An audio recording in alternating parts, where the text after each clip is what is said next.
মূল বিষয়টা তো এখন ওরকম ভাবে আমি জানি না।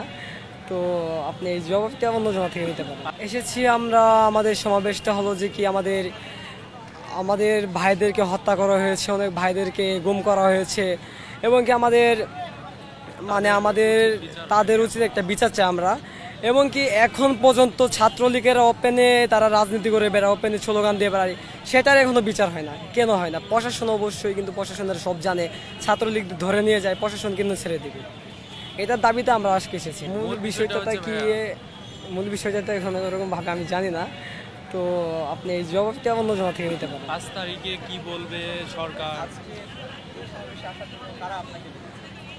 আমাদের দেখেছে কেন্দ্রীয় থেকে লুৎফর ভাই, হাসনাত ভাই, সবাই ইনভাইট করেছে আমাদেরকে। আমরা যুব ইউনিকের সাথে, এনসিপির সাথে থাকি, যুব ইউনিকের সাথে থাকি। যেহেতু আমরা দেশকে ভালোবাসি, অবশ্যই আমাদের দেশের জন্য সবকিছু করতে হবে।